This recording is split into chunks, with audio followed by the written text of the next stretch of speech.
RP classes. To get our regular videos notifications, subscribe to us and press the bell icon. For the notes of every video lecture, you can follow us on our Telegram channel. You can find the link in description box.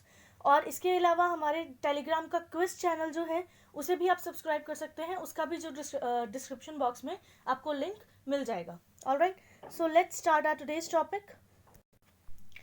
आज हम करेंगे guys जो आपका computer का chapter 3 जिसमें आपके components and scope of computers आएगा. ठीक है, इन टॉपिक्स को हमने बेसिकली थोड़ा सा डेप्थ में करना है, तो ज़रूर वीडियो को एंड तक देखें. ऑलराइट, तो स्टार्ट करते हैं.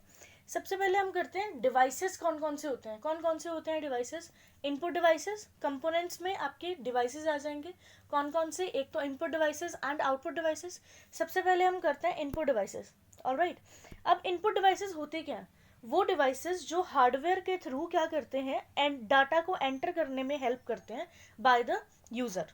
ठीक है, जिसमें बेसिकली मैन जो है वो इन्फॉर्मेशन किसको प्रोवाइड करता है? मशीन को इन्फॉर्मेशन प्रोवाइड करता है, जिसमें आप आसान भाषा में बोल सकते हो it provides man to machine communication. ठीक है, जिससे मैन टू मशीन क्या होती है? कम्युनिकेशन होती है. ठीक है, इसके बीच में आप एग्जांपल्स के तौर पे ले सकते हैं, जैसे फिंगरप्रिंट स्कैनर हो गया, कीबोर्ड हो गया, माउस हो गया. ठीक है, अगर इम्पोर्टेंट इसके एग्जाम्पल्स आपने देखने हो तो 3 ऐसे इम्पॉर्टेंट एग्जाम्पल्स हैं, जैसे MICR, OMR एंड OCR. ठीक है, OCR क्या है?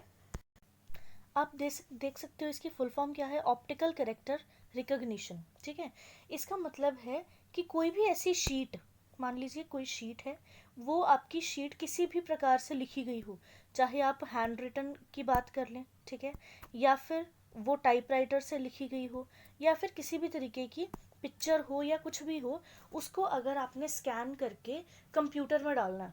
ठीक है, जैसे कई बार हम ऑनलाइन फॉर्म्स वगैरह भरते हैं ना, तो उसके बीच में हम क्या करते हैं, फ़ोटोज़ वगैरह, और एक उसमें बोला होता है हैंड रिटन आपको क्या चाहिए होती है, उनको कंफर्मेशन चाहिए होती है, हमारी थंब प्रिंट वगैरह चाहिए होता है.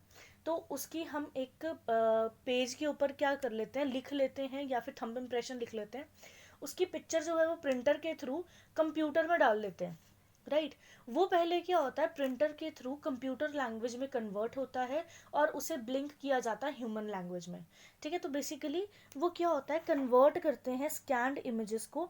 जो भी स्कैन्ड इमेजेस कौन कौन सी हो सकती है, हैंड रिटन इमेजेस भी हो सकती है. ठीक है, जो बेसिकली मशीन इनकोडेड टेक्स्ट में कन्वर्ट किया जाता है.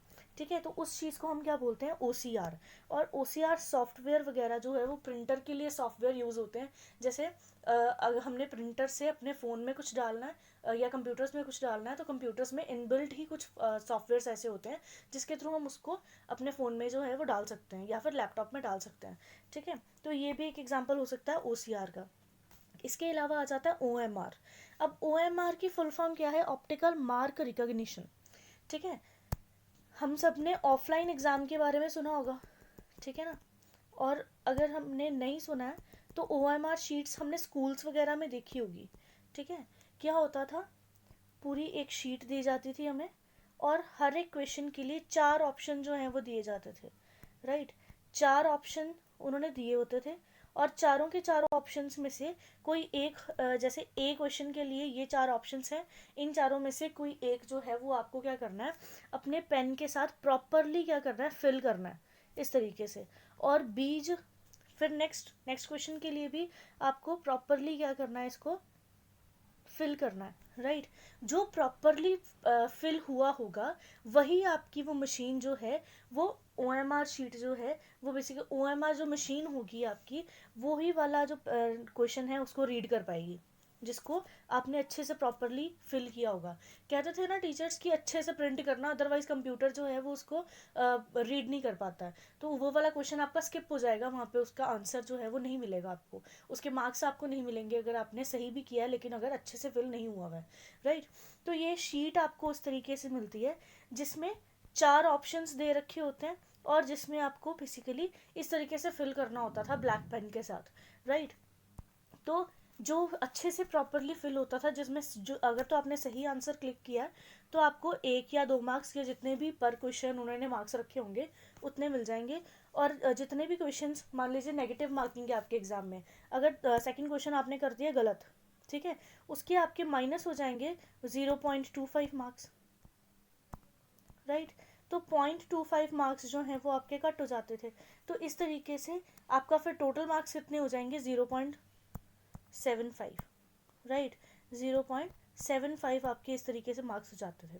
तो OMR शीट्स वगैरह में बेसिकली आपको टोटल 100 क्वेश्चंस दिए होते थे, और इसके बीच में इस तरीके से वो जो कंप्यूटर है या फिर जो आपका डिवाइस है वो इस तरीके से आपका जो पूरा का पूरा क्वेश्चन पेपर है वो चेक करता है। अगर आप सोचिए, अगर गवर्नमेंट एग्जाम्स में ही देखें, जब हमारा ऑनलाइन सिस्टम नहीं आया था, तो कोई भी एक एग्ज़ाम के लिए अप्रॉक्स 4 लाख 6 लाख 5 लाख इतने एग्ज़ाम्स जो हैं, इतने बच्चे जो हैं वो फॉर्म भरते थे और एग्ज़ाम देते थे। तो इतने बच्चों की क्वेश्चन मार्क की जो क्वेश्चंस जो बेसिकली उनको आंसर शीट्स दी होती थी, उनको चेक करना बहुत ज़्यादा मुश्किल हो जाएगा, राइट। तो उनको चेक करने में ही वो 5 महीने अगर लगाएंगे तो अगले साल जाके बच्चों को जॉब मिलेगी, है ना। तो इस तरीके से तो काम चल नहीं सकता। दैट्स वाई इस तरह की चीज़ को इन्वेंट किया गया था, जिसको बेसिकली हम क्या बोलते हैं, OMR सॉफ्टवेयर, जिसके थ्रू पेपर चेकिंग वगैरह टाइप की जो चीज़ें हैं वो होती हैं, ठीक है। ये बेसिकली सर्वेज या फिर टेस्ट वगैरह के लिए यूज़ होती है। आई होप समझ में आ रहा होगा। अब नेक्स्ट इनपुट डिवाइस है आपका इंपॉर्टेंट MICR। MICR क्या है, इसकी फुल फॉर्म है मैग्नेटिक इंक कैरेक्टर रिकॉग्निशन, ठीक है। Magnetic ink character reader, it is a character recognition technology used primarily for the banking industry. ये सबसे इम्पॉर्टेंट आपको डिवाइस जो है वो देखने को मिलेगा। इसमें आप क्वेश्चन भी आपको इसी तरीके के आ सकता है कि कौन सा ऐसा डिवाइस है जो कंप्यूटर जो बेसिकली बैंकिंग इंडस्ट्री में बहुत ज़्यादा यूज़ होता है, ठीक है। तो इसको आपने बड़े ध्यान से देखना। तो इसमें आपका आंसर क्या होगा, MICR, ठीक है। तो MICR जो है वो पहले ये देख लेते हैं कि होता क्या है। ऑलराइट, अब MICR क्या होता है, पहले तो इसकी हमने फुल फॉर्म देखी। अब मैंने आपको बोला बैंकिंग इंडस्ट्री में किस तरह से यूज़ होता है। हम सब ने बैंकिंग चेक देखे होंगे, है ना। चेक में क्या होता है, इस साइड आपके बैंक का कोई लोगो लगा होगा, इस नीचे जो है वो टू करके किसको आप अमाउंट पे कर रहे हो उसका नाम लिखा होगा, कितना चेक दिया, कितने अमाउंट का दिया जा रहा है वो आपने अल्फ़ाबेट्स में लिखना होता होगा। और इसके अलावा साइड पे आपको अमाउंट जो है वो नंबरिंग में लिखना होता है, और यहाँ पे जाके आपके सिग्नेचर्स वगैरह होते हैं, राइट। तो ये आपका क्या रहता है, चेक रहता है इसी तरीके का। अब ये जो साइड बीच में ना एक मैग्नेटिक नंबर जो है वो उन्होंने डाला होता है, ठीक है। क्या डाला होता है, मैग्नेटिक नंबर, ठीक है। मैग्नेटिक नंबर जो है वो कौन सी टेक्नोलॉजी के थ्रू डालते हैं, MICR टेक्नोलॉजी के थ्रू डालते हैं, ठीक है। अब MICR टेक्नोलॉजी के थ्रू ये मैग्नेटिक नंबर डालने का मतलब क्या है, ताकि एक चेक की लेजिटिमेसी जो है वो चेक की जा सके। मतलब वो चेक बैंक ने ही इशू किया है या घर पे कोई बनाई जा रहा है, ठीक है। हम घर पे चेक जो है वो नहीं बना सकते, मतलब नकली चेक नहीं बना सकते हैं ऑब्वियसली। तो असलियत, एक चेक की असली पड़ताल जो है वो करने के लिए कि वो चेक कितना सही है, कितना लेजिटिमेट है, ये चेक करने के लिए हर एक बैंक जो है वो अपनी चेक्स के बीच में एक मैग्नेटिक नंबर जो है वो प्रोवाइड करते हैं, ठीक है। वो मैग्नेटिक नंबर को हम क्या कहते हैं, वो मैग्नेटिक नंबर जो है वो चेक के बीच में किस तरीके से डाला जाता है, MICR टेक्नोलॉजी के थ्रू डाला जाता है, ठीक है। तो इस तरह की चीज़ों को बेसिकली बैंकिंग इंडस्ट्री में यूज़ किया जाता है। तो इसको भी आप एक इनपुट डिवाइस, बहुत इंपॉर्टेंट इनपुट डिवाइस जो है वो कह सकते हो, जो कि for the sake of security जो है वो किया जाता है।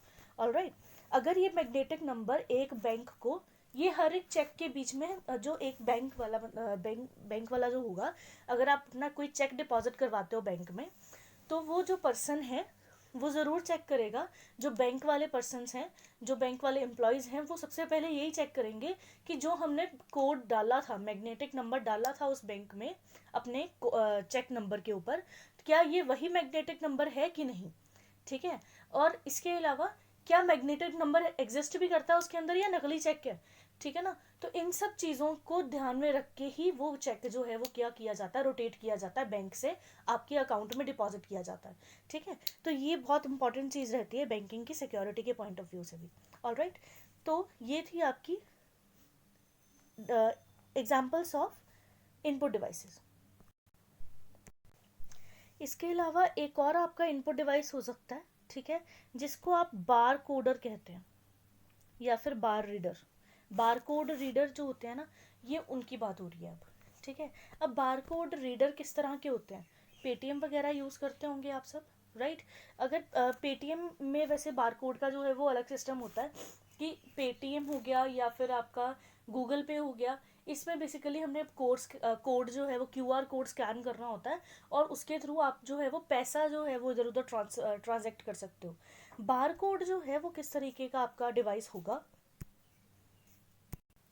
अब जैसे आप कभी शॉपिंग करने गए हो किसी मॉल वगैरह में, तो वो क्या करते हैं, किसी भी प्रोडक्ट के ऊपर उनका ना एक स्कैनर, किसी भी प्रोडक्ट के ऊपर नीचे एक स्कैन जैसा कोड जैसा बना होता है, जैसे कि इस तरीके की इमेज बनी होती है, राइट? ऐसी ऐसी इमेज बनी होती है। अब उस चीज़ को जो है वो एक डिवाइस के साथ स्कैन करते हैं और उसकी इन्फॉर्मेशन जो है वो सारी की सारी कहाँ पे आ जाती है, उनके मॉनिटर स्क्रीन्स पे आ जाती है कि वो प्रोडक्ट कौन सी कंपनी का है, कौन सा कितने का है। इसके अलावा ये जो कस्टमर है इसको हम कितना डिस्काउंट दे सकते हैं इस प्रोडक्ट के ऊपर, ये चीज़ें जो है वो उसके मॉनिटर स्क्रीन पे आ जाती है इस बार कोड को स्कैन करते ही। ठीक है, तो ये इन्फॉर्मेशन जिसके ऊपर ब्लिंक हो जाती है वो तो होगा आउटपुट डिवाइस, लेकिन जिसके साथ स्कैन किया गया है, जिसकी वजह से वो इन्फॉर्मेशन मॉनिटर में गई है, उसको हम क्या कहेंगे, उस डिवाइस को हम क्या कहेंगे, इनपुट डिवाइस। ऑलराइट, तो बारकोड्स रीडर भी जो है वो आपका क्या हो सकता है, इनपुट डिवाइस होगा। ऑलराइट, तो इस तरीके से these are the input devices. ठीक है, अब बढ़ते हैं आउटपुट डिवाइसेस के ऊपर। अब नेक्स्ट है आउटपुट डिवाइसेस, राइट? अब आउटपुट डिवाइसेस क्या होंगे, जिसके बीच में the computer communicates with the user by an input device. अब इनपुट डिवाइस में क्या था, मैन टू मशीन कम्युनिकेशन हो रही थी। अब आउटपुट डिवाइस में मशीन टू मैन कम्युनिकेशन होगी। ठीक है, ये बेसिकली मिनी सेकेंड्स में जो है वो पूरी की पूरी कम्युनिकेशन दोनों के बीच में प्रोसीजर जो है वो कंप्लीट हो जाता है, राइट? पहले इनपुट डाला जाता है, फिर प्रोसेसिंग होती है और फिर आउटपुट डिवाइस जो है वो हमें आउटपुट दे देता है, किस लैंग्वेज में, ह्यूमन लैंग्वेज में। ठीक है, अब इसके बीच में क्या क्या चीज़ें होती हैं, ये किसके बाद होता है, सीपीयू प्रोसेस करता है पूरी इन्फॉर्मेशन को और पूरा रिजल्ट जो है वो हमें आउटपुट डिवाइसेस के ऊपर मिल जाता है। ठीक है, जैसे कि हम प्रिंटेड पेपर अगर हम देखें, प्रिंटर्स के थ्रू निकल रहा है, साउंड स्पीकर्स के थ्रू निकल रही है, videos and on screen documents. ठीक है, ये सारी की सारी चीज़ें क्या होती हैं, आपकी आउटपुट डिवाइसेस के थ्रू जो है वो हमें शो होती हैं। ठीक है, इसमें अगर आप एग्जांपल्स देखें तो एग्जांपल्स में मोस्ट इंपॉर्टेंट आउटपुट डिवाइसेस के एग्जांपल्स जो हैं वो कौन कौन से होंगे, जैसे मॉनिटर्स, राइट? मॉनिटर नहीं होगा तो हम कौन सा इन्फॉर्मेशन कैसे देख पाएंगे अपने फ़ोन पे या कंप्यूटर पे? ठीक है, तो मॉनिटर्स आपका क्या है, सबसे इम्पॉर्टेंट आपके आउटपुट डिवाइसेस हैं। मॉनिटर्स से पहले होते थे CRT।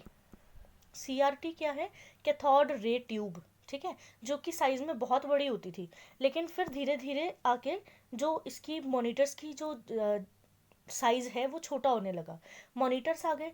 फिर मॉनिटर्स के बाद और भी चीज़ें आ गई, जैसे आपके मोबाइल फ़ोन्स की जो स्क्रीन्स हैं।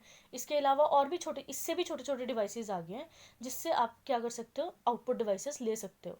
ठीक है, आउटपुट जो इन्फॉर्मेशन है वो आउटपुट में इंफॉर्मेशन जो है वो ले सकते हो छोटे डिवाइसेस में भी। ठीक है, ये क्या है, टेक्नोलॉजी की डेवलपमेंट है। ठीक है, तो ये चीज़ इसमें सबसे इम्पॉर्टेंट आपका आ जाएगा मॉनिटर। सेकेंडली आपके आ जाते हैं प्रिंटर्स। ठीक है, अब प्रिंटर्स जो है वो दो तरह के होते हैं, impact printers and non impact printers. ये चीज़ें अगर मैंने लिखी नहीं है तो ये चीज़ों को आप खुद से सुनिए और लिख भी लीजिए, अगर आप साथ साथ में कॉपी पेन वगैरह लेके बैठे हैं।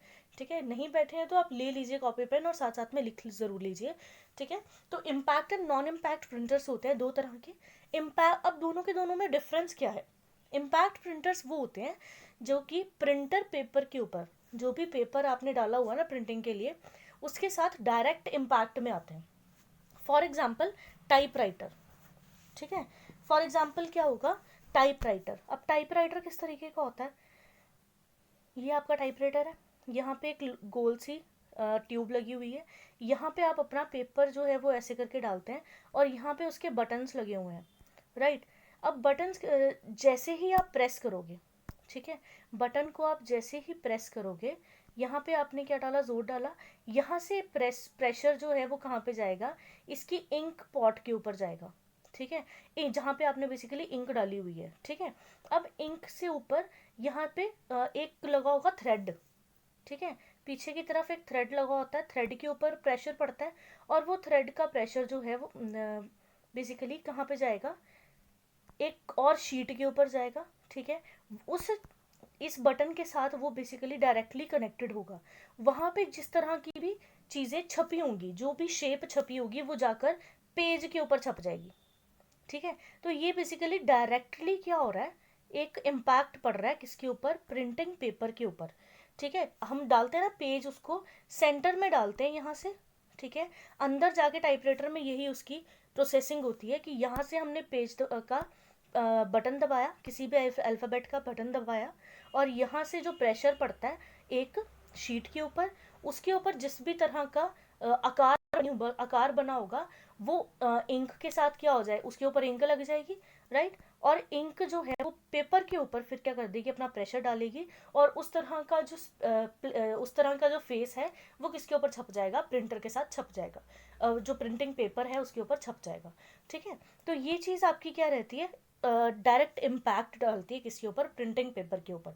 और इस तरह के प्रिंटर्स को हम क्या कहते हैं, इम्पैक्ट प्रिंटर्स, ठीक है। ये इसका बेसिकली आप एग्जांपल एज ए टाइपराइटर उसको ले सकते हो, किसको, इम्पैक्ट प्रिंटर के एग्जांपल में, ठीक है। अब आते हैं non impact printers. Non impact printers हैं जो हम मॉडर्न टाइम में यूज़ कर रहे हैं, जैसे कि आपके डॉट मैट्रिक्स प्रिंटर्स हैं, इसके अलावा जो आपके इंक जेट प्रिंटर्स हैं, ठीक है। ये दो प्रिंटर्स जो हैं वो आपके कौन से रहेंगे, नॉन इम्पैक्ट प्रिंटर्स, जिनका बेसिकली कोई डायरेक्ट कांटेक्ट जो है वो सॉफ्टवेयर के ऊपर नहीं हो रहा। हम क्या कर रहे हैं, कीबोर्ड से लिख रहे हैं, राइट। और या फिर प्रिंटर के बीच में आपने अपने फोन कंप्यूटर में क्या किया है, एक पेज डाला है जिसको आपने प्रिंट करना है, ठीक है। वो सॉफ्टवेयर का जो डाटा है वो प्रिंटर के पास कैसे जाएगा, या तो एनालॉग सिग्नल्स के थ्रू जाएगा या फिर वायर के थ्रू जाएगा, ठीक है ना। तो इस तरीके से आपका डाटा जो है वो प्रिंटर तक पहुंचा, और उसकी बेसिकली जो चीज़, उसकी जो छाप है वो एक पेज के ऊपर छप के आ जाएगी थ्रू इंक, ठीक है। लेकिन डायरेक्ट इम्पैक्ट जो है वो नहीं पड़ा है एक प्रिंटिंग पेपर के ऊपर। That's why this kind of printers are known as non impact printers, जिनका डायरेक्ट कॉन्टैक्ट जो है वो कीबोर्ड के बटन के साथ नहीं है, राइट। तो ये इस तरह के प्रिंटर्स को हम क्या कहेंगे, नॉन इम्पैक्ट प्रिंटर्स, जिसमें आप एग्जांपल के तौर पे मॉडर्न प्रिंटर्स को ले सकते हो, जैसे कि डॉट मैट्रिक्स प्रिंटर्स या फिर इंकजेट प्रिंटर्स, ऑलराइट। तो ये थे आपके आउटपुट डिवाइसेस के एग्जांपल्स, क्लियर। अब इसके बाद आ जाता है आपका जो मेमोरी बेस्ड क्वेश्चंस, ठीक है। अब मेमोरी के बारे में हम पढ़ेंगे कि मेमोरी जो है वो किस किस तरह की होती है। डिवाइसेस हमने कंप्लीट कर लिए, अब हम करते हैं मेमोरी। अब जैसे कि हमें पता है मेमोरी जो है वो दो तरह की होती है, that is primary memory and secondary memory, ठीक है। इन दोनों के अलावा एक और मेमोरी होती है जिसे हम कहते हैं कैश मेमोरी, ठीक है। जो तो कंप्यूटर स्टूडेंट्स हैं या फिर फ़ोन अगर कुछ ज़्यादा यूज़ करते हैं तो उनको पता होगा कैश मेमोरी क्या होती है, राइट। अब कैश मेमोरी जो है वो क्या रहेगी, आपने देखा होगा अगर हम कैश मेमोरी को डिलीट करते रहें, फ्री करते रहें, तो हमारे फ़ोन की जो स्पीड है वो ठीक रहती है, राइट। अब इसी चीज़ को हम थोड़ा इलेबोरेट करके पढ़ेंगे कि वो कैसे थोड़ी स्पीड जो है वो ज़्यादा रहेगी। ये बेसिक कैश मेमोरी जो है वो सबसे ज़्यादा हेल्प करती है रैम को, किस चीज़ के लिए, रैम बेसिकली रैम को ऑपरेट करने के लिए। रैम में हम क्या करते हैं, रैम की फुल फॉर्म क्या है, रैंडम एक्सेस मेमोरी, और this is a part of primary memory, ठीक है। प्राइमरी मेमोरी का पार्ट क्या क्या है, एक रैम है, रोम है, ठीक है। रैम और रोम भी जो है वो आगे भी फर्दर डिवाइड है, वो हम आगे बढ़ते हैं। लेकिन पहले हम कैश मेमोरी के बारे में, वो कैश मेमोरी जो है वो रैम के साथ कैसे कनेक्टेड है वो हम पढ़ेंगे, ठीक है। बेसिकली कैश जो है वो रैम को किस हिसाब से हेल्प करती है, जो कैश मेमोरी है वो मदरबोर्ड से ही सारी की सारी चीज़ें क्या होती हैं, ऑपरेट होती हैं, राइट। सबसे पहले पावर सप्लाई आती है कंप्यूटर्स में, वो पावर सप्लाई जो है वो कहाँ पे जाएगी, मदरबोर्ड के ऊपर जाएगी, राइट। वहाँ से जो भी इंस्ट्रक्शंस हैं वो किसके पास जाती है, मॉनिटर के पास जाती है, और मॉनिटर जो है या फिर कंप्यूटर जो है वो स्टार्ट हो जाता है, राइट। इस तरीके से आपका जो कंप्यूटर है वो स्टार्ट होता है। तो इसका मतलब हमारी रैम जो है इसके बेसिकली जितनी भी इंफॉर्मेशन है वो मदरबोर्ड से जो है वो क्या होता है, ऑपरेट होती है, राइट। इसके अलावा स्टार्टअप से लेके एंडिंग तक जो भी हम काम करते हैं वहाँ उसकी इंस्ट्रक्शंस कहाँ से जाती है, मदरबोर्ड से ही जाती है, राइट, सही है। अब मदरबोर्ड के सबसे पास कौन सी मेमोरी होती है, कैश मेमोरी होती है, ठीक है। अब मदरबोर्ड कहाँ पे होता है, सीपीयू में, तो इसके सबसे पास कौन सी मेमोरी होती है, कैश मेमोरी, ठीक है। इसकी मेमोरी जो है, कैश मेमोरी की जो कैपेसिटी है वो बहुत ही ज़्यादा लो होती है, कितनी, 8 KB टू 64 KB, ठीक है। आप इसको चेक भी कर सकते हो, 8 KB से 64 KB जो है, बुक्स में कई बार इसकी जो इन्फॉर्मेशन है वो गलत दी होती है। जैसे कि अगर अरिहंत की बुक में अगर हम देखें तो इसकी information approx I think 2 MB तक इसकी लास्ट लिमिट बताई हुई है, लेकिन ऐसा नहीं है गाइस, इसकी लिमिट है 8 KB से 64 KB तक। उसके बाद जो इन्फॉर्मेशन इसके बीच में जाती रहती है उसकी वजह से हमारी रैम जो है वो स्लो होती रहती है, ठीक है।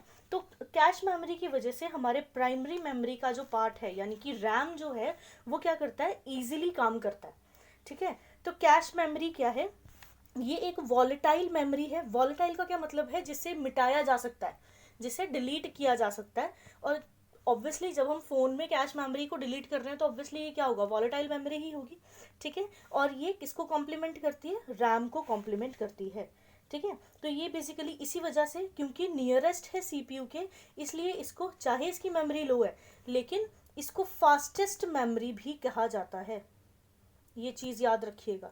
तो अगर आपसे पूछा जाए कि फास्टेस्ट मेमोरी जो है वो कौन सी होती है तो वो कौन सी होगी, कैश मेमोरी। और अगर इसका रीज़न पूछा जाए तो क्यों क्यों है ये सबसे फास्टेस्ट, क्योंकि ये नियरेस्ट टू सीपीयू है, ठीक है। ऑब्वियसली अगर आपने घर से आपके स्कूल या फिर कॉलेज जाना है, अगर पास में ही है घर तो जल्दी पहुंच जाएंगे, अगर ज़्यादा दूर है कॉलेज तो क्या होगा, टाइम लगेगा पहुंचने में, राइट। तो वही कॉन्सेप्ट जो है वो इसके लिए कि मदरबोर्ड के या फिर सीपीयू के सबसे पास कौन सी मेमोरी है, कैश मेमोरी है, that's why it is the fastest memory ever, alright. तो इस तरीके से आपने चीज़ को समझना है। अब नेक्स्ट पे पढ़ते हैं। अब नेक्स्ट आ जाती है आपकी प्राइमरी मेमोरी, ठीक है। प्राइमरी मेमोरी का अगर हम नॉर्मली मीनिंग देखें तो प्राइमरी मेमोरी का मीनिंग क्या होता है, which is there for computer.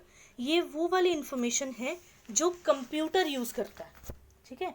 Primary memory कौन सी मेमोरी है, जो कंप्यूटर अपने आप के लिए यूज़ करता है, ठीक है। इसके अलावा अगर सेकेंडरी की बात करें तो सेकेंडरी कौन सी मेमोरी है, जो यूज़र के द्वारा यूज़ की जाती है, ठीक है। ये चीज़ दोनों में डिफरेंस याद रखिएगा।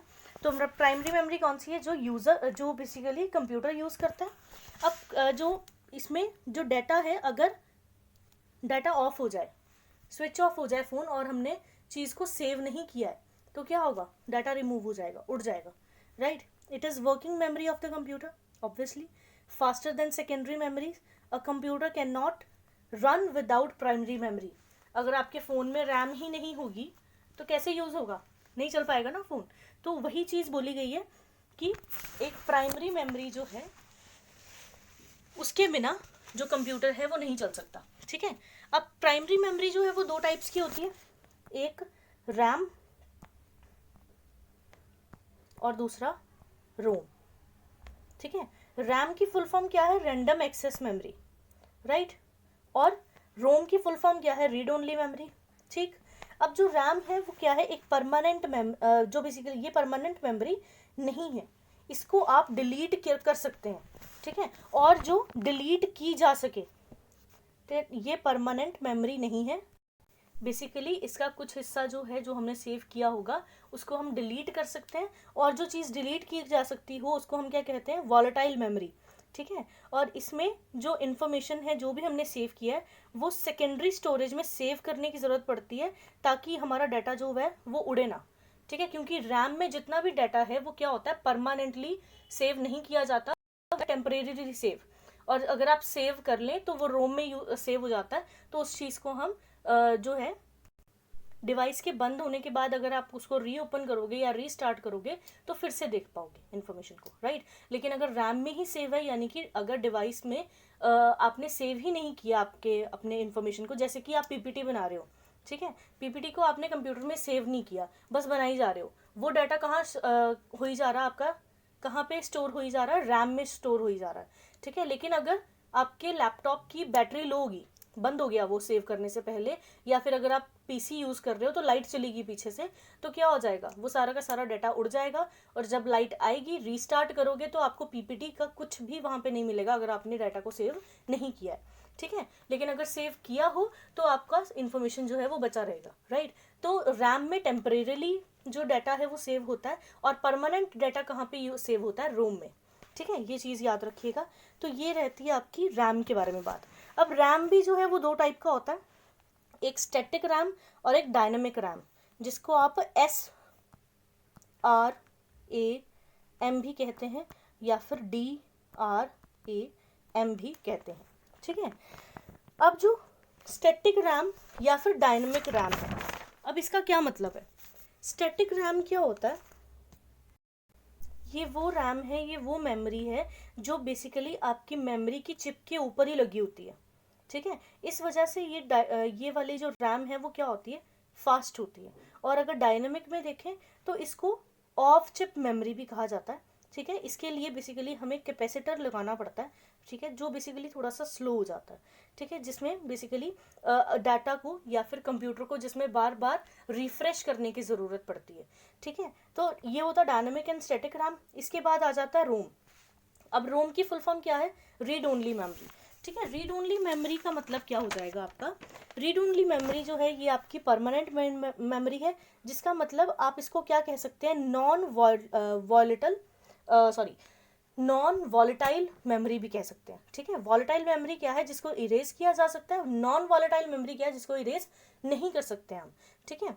अब नॉन वॉलेटाइल मेमोरी जो है ये भी आपकी 2 से 3 टाइप्स की होती है, वैसे 3 टाइप्स की होती है एग्जैक्टली। कौन कौन सी, प्रोम, ई प्रोम एंड डबल ई प्रोम, ठीक है। जो सबसे पहली आपकी रोम थी, सबसे पहले यूज़ होती थी, वो होती थी प्रोम, यानी कि प्रोग्रामेबल रीड ओनली मेमोरी, ठीक है। अब प्रोग्रामेबल रीड ओनली मेमोरी जो है ये बेसिकली कौन सी होती है, जो अब के टाइम में खासकर ये यूज़ नहीं होती है, ठीक है। इसमें जितना भी डाटा होता था वो नॉन इरेजेबल होता था, चाहे आप जितनी मर्जी कोशिश कर लो इसमें से डाटा कतई डिलीट नहीं हो सकता, ठीक है। अब ये होता था बहुत पहले यूज़, ठीक है। अगर आप अपने फ़ोन्स में देखें, फ़ोन्स में क्या होता है, अगर आपने कोई चीज़ सेव करी है उसको आप डिलीट भी कर सकते हो, इंटरनल स्टोरेज में से आप डाटा जो है वो डिलीट कर सकते हो, राइट। एक्सटर्नल में से तो कर ही सकते हो, लेकिन इंटरनल स्टोरेज जो होती है उसमें से आप भी डाटा जो है वो डिलीट कर सकते हो, ठीक है। तो उस तरह का जो डाटा आजकल हमारे मेमोरी जो आपके फ़ोन में आज के टाइम पे यूज़ हो रही है उसको हम क्या कहते हैं, ई प्रोम रोम, ठीक है, ई प्रोम मेमोरी, ठीक है। इसका क्या मतलब है, इरेजेबल प्रोम यानी erasable programmable read only memory, ठीक है। ये चीज़ याद रखिएगा। ये क्या करता है, यूज़र को अलाउ करता है डाटा को डिलीट करने के लिए और उसके ऊपर फिर से लिखने के लिए। डाटा को डिलीट करके हम फिर से कोई चीज़ को वहाँ पे सेव कर सकते हैं, ठीक है। इसके अलावा data can be deleted using UV rays. अब कुछ ऐसी चिप्स होती हैं यूवी जो बेसिकली जहाँ जिसमें इलेक्ट्रिकली या फिर कंप्यूटर्स के बीच में हम उसको यूज़ नहीं कर सकते, उसमें से डाटा वहाँ से डिलीट नहीं कर सकते, ठीक है। तो उन चिप्स को बेसिकली हमें सूरज की रोशनी में रखना पड़ता है, जिसमें से डाटा जो है वो क्या होता रहता है, धीरे धीरे डिलीट होता है, ठीक है। ई प्रोम जो है, अब इसका ना मैं बड़ा अच्छा एग्जांपल देती हूँ आपको। अगर आप, जैसे मैंने स्टार्टिंग में कहा आपको कि आप अपनी इंटरनल स्टोरेज में से चीज़ों को डिलीट कर सकते हो, लेकिन जब आप डिलीट करते हो ना कुछ टाइम के बाद आपको फिर से वही वाली फाइल्स आपको अपने फ़ोन में दिखने शुरू हो जाती हैं। आपको लगता है वायरस आ गया है, जो मेरे जैसे बेचारे जिनकी कंप्यूटर की नॉलेज इतनी ज़्यादा नहीं है, लेकिन क्या है बेसिकली वो आपकी स्टोरेज जो है उसमें आपके फ़ोन में वायरस टाइप का कुछ नहीं आया। वो क्या होता है कि आपकी फ़ोन की जो मेमोरी है उसको, रोम को आप डिलीट नहीं कर सकते हो। कुछ ऐसे फोल्डर्स हैं, कुछ ऐसी फाइल्स हैं जो फ़ोन में होती ही होनी है, ठीक है। तो वो बेसिकली उस टाइम के लिए आपको लगता है डिलीट कर दी हमने, लेकिन कुछ टाइम के बाद जब आप फिर से उसी टाइम ओपन करोगे ना उस चीज़ को बंद करके, तो वो फिर से वही वाली फाइल्स वहीं पे होंगी, ठीक है। तो इस तरह की डाटा को हम क्या कहते हैं, ई प्रोम मेमोरी, ठीक है। तो ये वाली जो मेमोरी है ई प्रोम मेमोरी, इसको इरेज करने के लिए क्या करना पड़ता है, वो जो चिप लगी होती है ना आपके कंप्यूटर्स में उसको आपको रखना पड़ता है यूवी रेज में। ठीक है। यूवी रेज कहाँ मिलती है? सनलाइट में। अब सनलाइट में जब तेज सनलाइट जो है वो यूवी रेज बेसिकली चिप के ऊपर पड़ेगी तो वो डाटा जो है वो धीरे धीरे इरेज होना शुरू हो जाएगा, और फिर ये इसमें बहुत ज़्यादा टाइम लगता है। ठीक है। ई प्रॉम में अगर डाटा को आपको इरेज करना है तो इसमें बहुत ज़्यादा टाइम लगता है, क्योंकि सूरज की रोशनी में वो डिलीट होगा और बहुत ही धीरे धीरे डिलीट होगा। तो इंस्टेंटली ई प्रोम में डाटा जो है वो डिलीट नहीं किया जा सकता, जिसकी वजह से क्या चीज़ को बनाया गया? डबल ई प्रोम को। ठीक है। जिसकी वजह से किसको बनाया गया? डबल ई प्रोम को बनाया गया, जिसमें डाटा जो है वो इरेज किसके थ्रू होता है? इलेक्ट्रिसिटी के थ्रू होता है। तभी इसका नाम क्या डाला गया? Electrically erasable programmable read only memory. ठीक है। ये क्या होता है? सिंपल तरीके से जो बेसिकली डाटा को इरेज करने के लिए अलाउ करता है।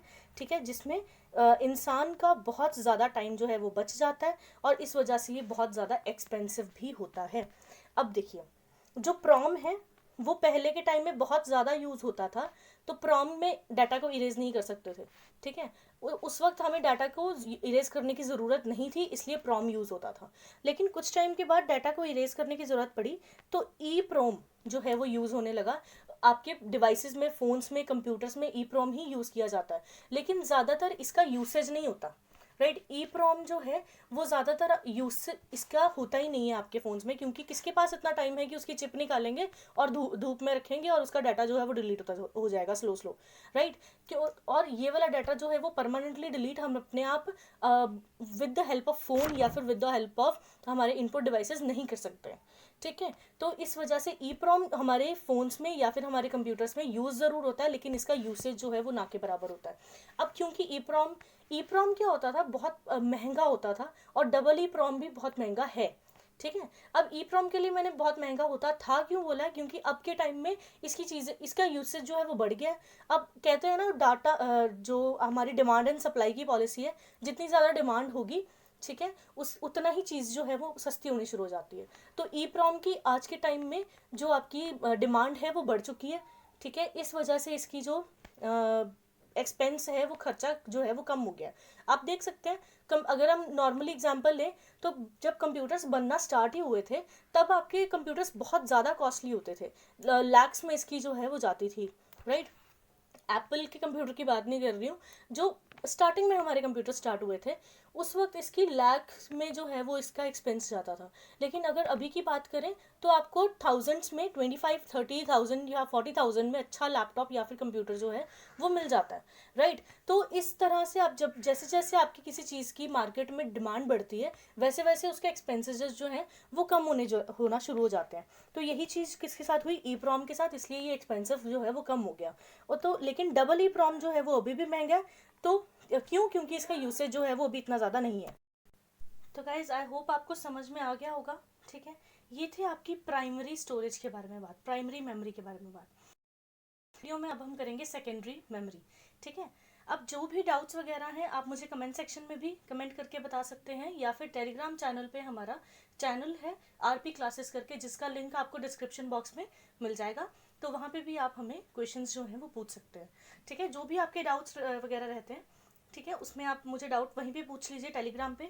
वहाँ पे आप मुझे मैथ्स, रीजनिंग या फिर किसी और सब्जेक्ट के भी अगर कुछ डाउट्स हों, आप मुझे वहाँ पे पूछ सकते हैं। ठीक है। आपको वहीं पे आपके जो डाउट्स हैं वो क्लियर आउट हो जाएंगे। Alright. So this was our today's session. अगर आपको वीडियो पसंद आई हो तो press the like button. If you have not subscribed yet तो हमारे चैनल को सब्सक्राइब कर लीजिए, so that you can get notified about our new lectures. और इस लेक्चर की PDF फाइल आपको टेलीग्राम चैनल पर मिल जाएगी। So thank you and good luck.